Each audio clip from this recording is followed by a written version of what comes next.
વંદે ગુજરાત.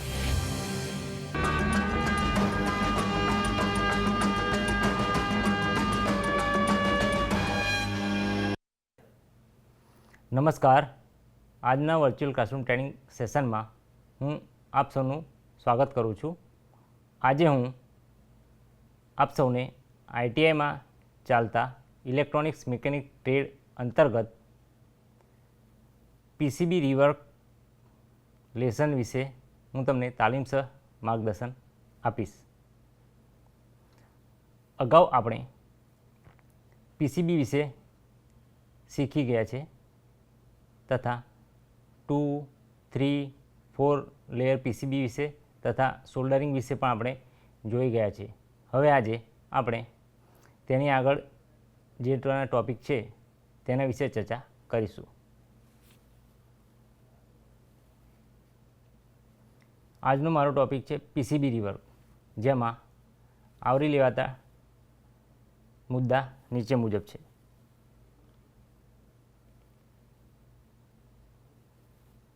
પહેલો મુદ્દો છે introduction to rework and repair concept. બીજો મુદ્દો છે રિપેર ઓફ ડેમેજ ટ્રેક. ત્યારબાદનો મુદ્દો છે રિપેર ઓફ ડેમેજ પેડ. તેના પછી છે repair of plated through hole. અને છેલ્લો મુદ્દો છે શોલ્ડર માસ્ક. હવે જોઈશું આપણે introduction to rework and repair concept. Rework or rework is the term for the refinishing operation or repair of an electronic PCB assembly, usually involving desoldering and resoldering of surface mounted electronic components. એટલે કે PCB ઉપર ફરીથી કાર્ય કરવું, એટલે કે soldering કરવું, રીસોલ્ડરિંગ કરવું અથવા ડીસોલ્ડરિંગ કરવું. ડીસોલ્ડરિંગ એટલે કે જે આપણે પીસીબી પર કોઈ કોમ્પોનન્ટ લગાવ્યું છે તો તે બગડી ગયું છે અથવા બળી ગયું છે અથવા આપણે નવું કોઈ કોમ્પોનન્ટ લગાવવું છે તો તેને ડીસોલ્ડર કરવું પડે, એટલે કે તેને ઉખાડવું પડે. તેને આપણે ડીસોલ્ડરિંગ કહીએ છીએ. અને રીસોલ્ડરિંગ એટલે કે જે ઉખાડી લીધેલું કોમ્પોનન્ટ છે, આપણે ડિસોલ્ડર કરેલું કોમ્પોનન્ટ છે, તેની જગ્યાએ નવું કોમ્પોનન્ટ બેસાડી અને તેને સોલ્ડર કરી છે, તેને આપણે રીસોલ્ડરિંગ કહીએ છીએ.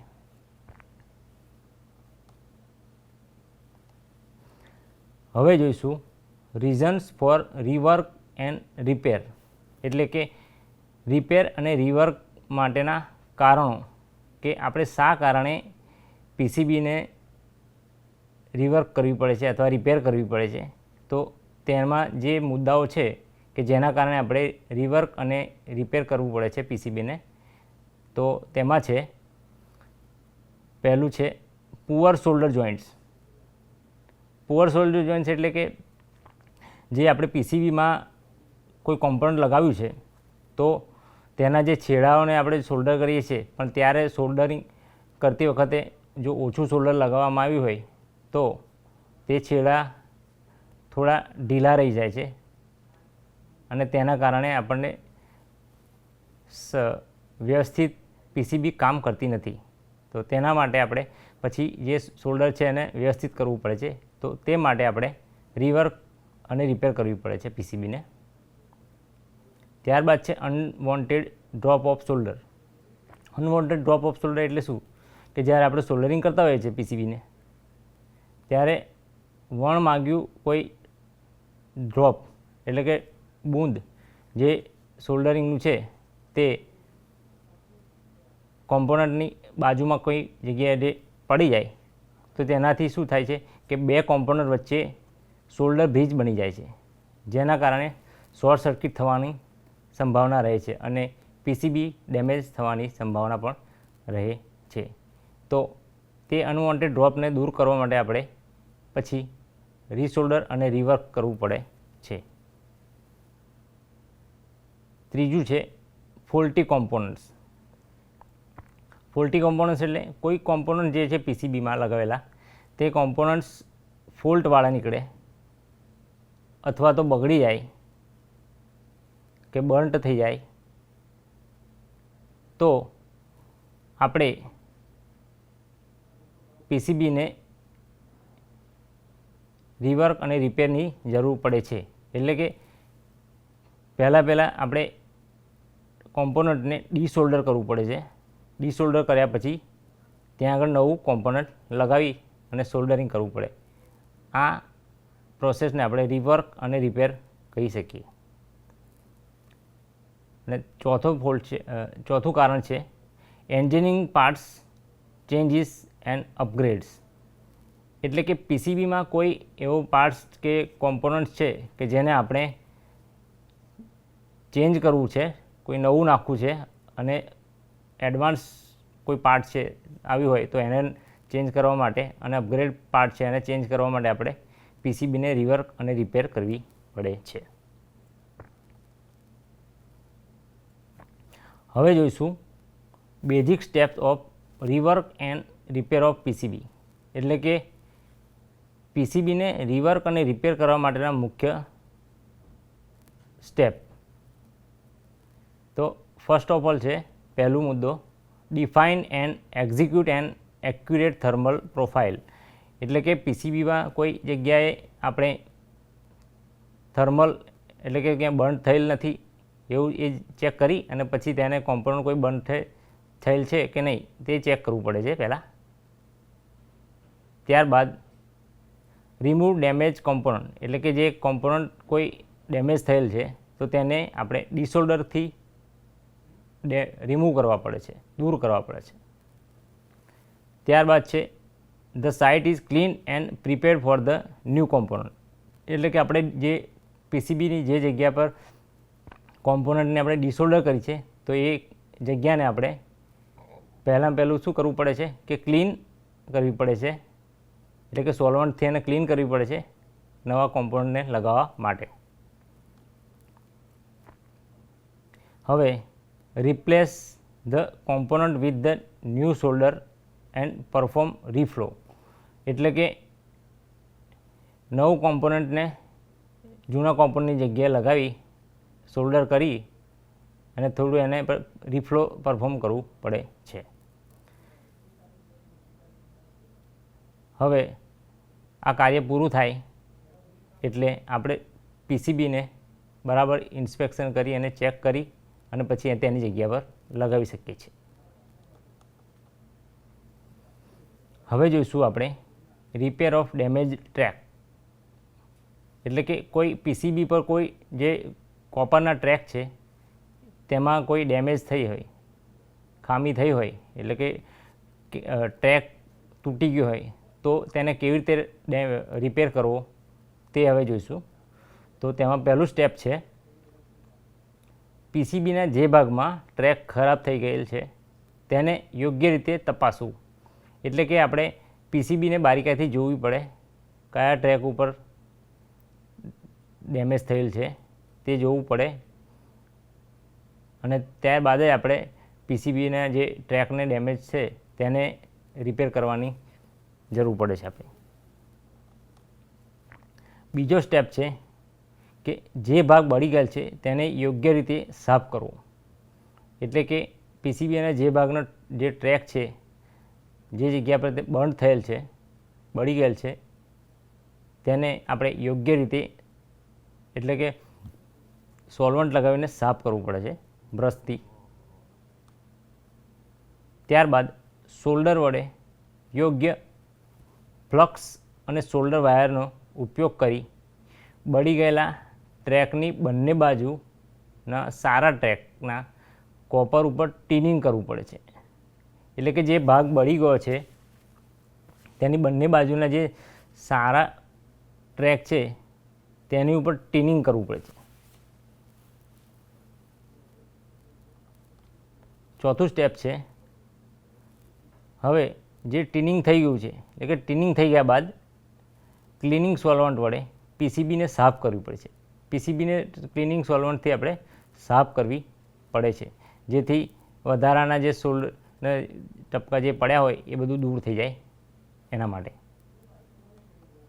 હવે આપણે એક પાતળા તારને લઈ તેને યોગ્ય રીતે ટીનિંગ કરવું પડશે. જો આ આકૃતિમાં તમને ટીનિંગ કરેલ પાતળો તાર દેખાય છે કે જેને આપણે એક સોલ્ડર વડે ટીનિંગ કરીએ છીએ. હવે સ્ટેપ નંબર 6માં જોઈએ તો જરૂરિયાત મુજબના લાઇનનો ટીનિંગ થઈ ગયેલ ટુકડો વાયરનો ટુકડો આપણે કરી લઈએ છીએ કે જેટલો જરૂર છે આપણે ટ્રેકમાં જેટલી જરૂર છે જેટલા ટ્રેક બગડેલ હતો તેના પર લગાવવા માટેનો જેટલી જરૂર છે એટલો આપણે વાયરનો ટુકડો કાપી લેવો પડે છે જે ટીનિંગ કરેલો હોવો જોઈએ. સ્ટેપ નંબર 7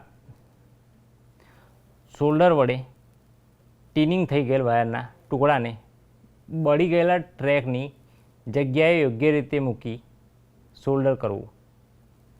એટલે જે ટ્રેક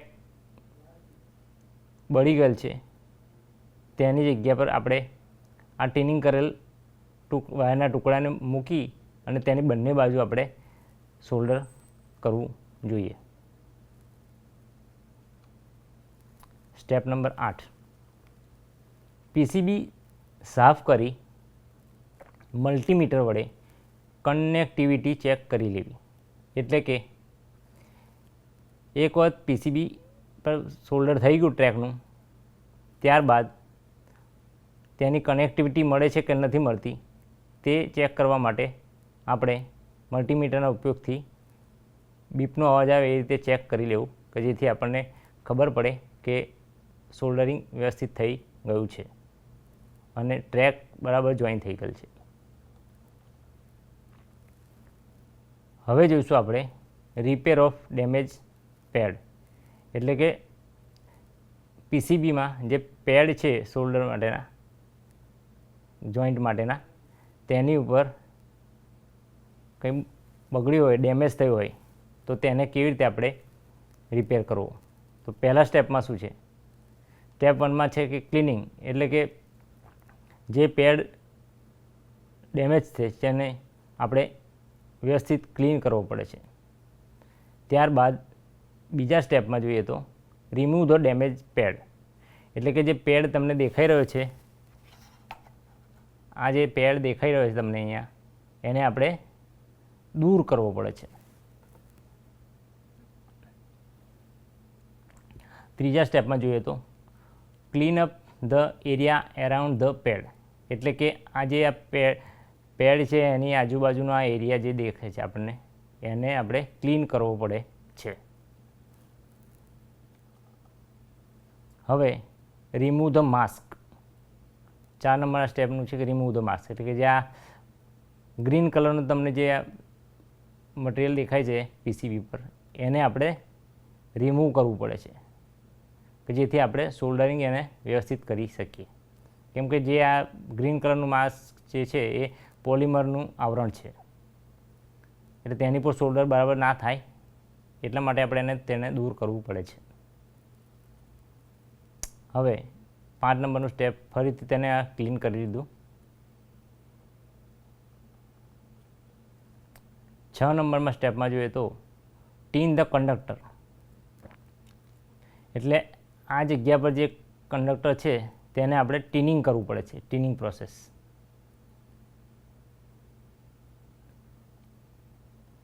ત્યારબાદ size up and select the right circuit frame. એટલે કે આ જે સર્કિટની અંદર જે ફ્રેમ પેડ છે તેને યોગ્ય સાઇઝ મુજબ એને આપણે સાઇઝ અપ કરી અને પછી સિલેક્શન કરવું પડે છે.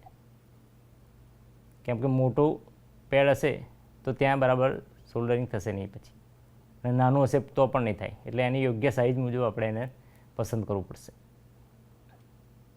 8 number tin the replacement pad conductor. એટલે કે જે પેડને આપણે આ પેડ છે કે જેને આપણે રિપ્લેસ કરવાનું છે જૂના પેડની જગ્યાએ, તો તેને પણ આપણે સૌ પ્રથમ ટીનિંગ પ્રોસેસ કરવી પડે છે કે જે આ જે દેખાઈ રહ્યું તમને એ ટીનિંગ પ્રોસેસ કરેલી છે સોલ્ડરિંગ આયર્ન વડે અને કલાઈ વડે.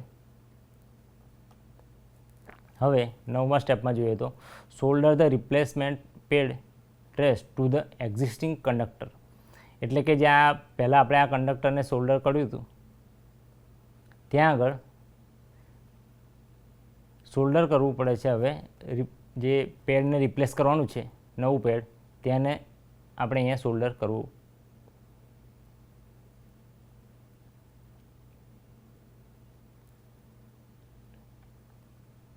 નવો મુદ્દો છે repair of plated through hole. Plated through hole એટલે કે પીસીબીમાં કાણું પાડી અને પછી તેનું સોલ્ડરિંગ કરવાનું, તેને આપણે પ્લેટેડ થ્રુ હોલ કહીએ છીએ. અહીં સ્ટેપ 1માં જોઈએ તો find the right drill bit size, એટલે કે આપણે જે સોલ્ડરિંગ કોમ્પોનન્ટ્સ છે તેની મુજબ તેનું જે હોલ પાડવાનું છે આપણે પીસીબી પર, તેનું માટે યોગ્ય આકારનું ડ્રીલ બીટ પસંદ કરવું પડે છે. ત્યારબાદ ડ્રીલ આઉટ ધ હોલ, એટલે કે આપણે પીસીબી પર હોલ કરવું પડે છે ડ્રીલ મશીનથી.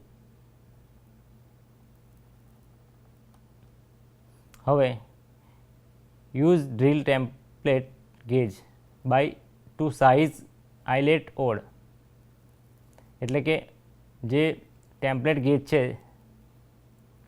તેની મદદથી આપણે જે આઇલેટને ફિટ કરવાનું છે એની મદદથી આપણે આ જોઈ લેવું પડે કે કેટલું આનું જરૂર પડશે આ આઇલેટ.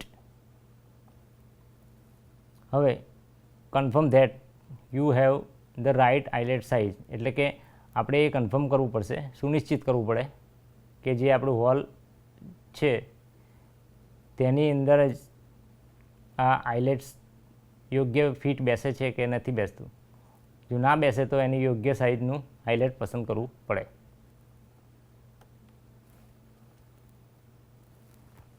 Role eyelet flange using swaging tool and hammer, એટલે કે હેમરની મદદથી અને સ્વેંગિંગ ટૂલની મદદથી આપણે આઇલેટને તેમાં કાણામાં ફિટ બેસાડવું અને તેને પછી ફિટ કરી દેવું કે જેથી આમાં સોલ્ડરિંગ કરી શકીએ આપણે.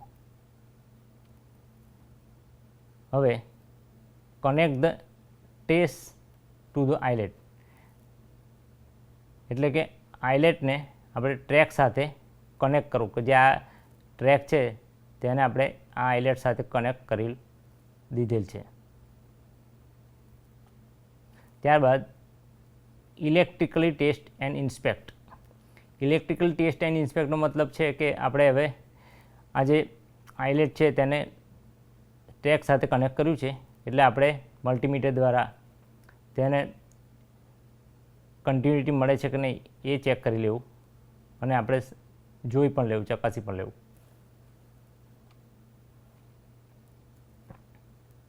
હવે આપણો છેલ્લો મુદ્દો છે શોલ્ડર માસ્ક. શોલ્ડર માસ્ક અથવા શોલ્ડર સ્ટોપ માસ્ક અથવા શોલ્ડર રેઝિસ્ટ એ પોલિમરનો પાતળો સ્તર છે જે ઓક્સિડેશન, શોર્ટ સર્કિટ, કાટ અને અન્ય સમસ્યાઓ સામે રક્ષણ માટે પીસીબીના કોપર ટ્રેક ઉપર લગાવવામાં આવે છે. એટલે કે તમે પીસીબી જોઈએ છે તો તમને ગ્રીન કલરની પીસીબી દેખાશે, તો જે ગ્રીન કલર જે છે તે શોલ્ડર માસ્ક લગાવેલ છે. પીસીબીની ઉપર જે કલર છે તે શોલ્ડર માસ્કનો કલર છે, જે નજીકના પેડ વચ્ચે શોલ્ડરનું બ્રિજ બનતા અટકાવે છે. શોલ્ડર માસ્કનું શું કામ છે? તો શોલ્ડર માસ્ક બે પેડ વચ્ચે જે શોલ્ડર બ્રિજ બને છે, એટલે કે આપણે જ્યારે શોલ્ડરિંગ કરીએ છીએ તો કોમ્પોનન્ટ્સ વચ્ચે જે વધારાનું શોલ્ડરિંગ થઈ જવાથી શોલ્ડર બ્રિજ બનતા ઇલેક્ટ્રિકલી કનેક્ટ થઈ જાય છે કોમ્પોનન્ટ્સ, તે ના બને તેના માટે આપણે શોલ્ડર માસ્કનો યુઝ કરેલો હોવાથી વ્યવસ્થિત શોલ્ડર થઈ શકે છે. અને આ પ્રક્રિયા આપણે ફોટોલિથોગ્રાફી દ્વારા શોલ્ડર માસ્ક કરવામાં આવે છે. સૌ પ્રથમ જે પીસીબી હોય છે એ આખી કોપરની જ હોય છે, તો તેની ઉપર આખું પડ જે લગાવવામાં આવે છે ગ્રીન કલરનું, તે ફોટોલિથોગ્રાફી દ્વારા શોલ્ડર માસ્કને કરવામાં આવે છે.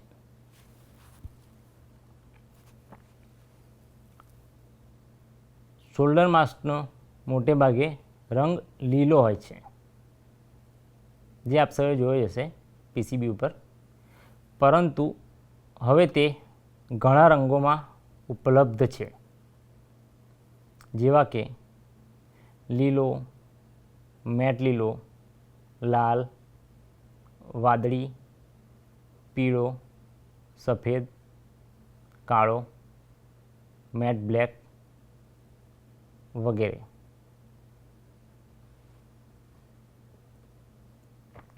હવે થોડા પ્રશ્નો જોઈશું, જેવા કે કોઈ પ્રશ્ન એક્ઝામમાં પૂછાઈ શકે છે કે ભાઈ શોલ્ડર માસ્કનો કલર કેવો હોય છે, તો તમારે જવાબ આપવાનો કે શોલ્ડર માસ્કનો કલર લીલા રંગનો હોય છે. હવે આગળ આપ સૌએ મને આજે ધ્યાનથી સાંભળ્યો, એટલે હું આપ સૌનો આભારી છું. અને હવે હું આપણે આજનો લેક્ચર સમાપ્ત કરું છું. નમસ્તે.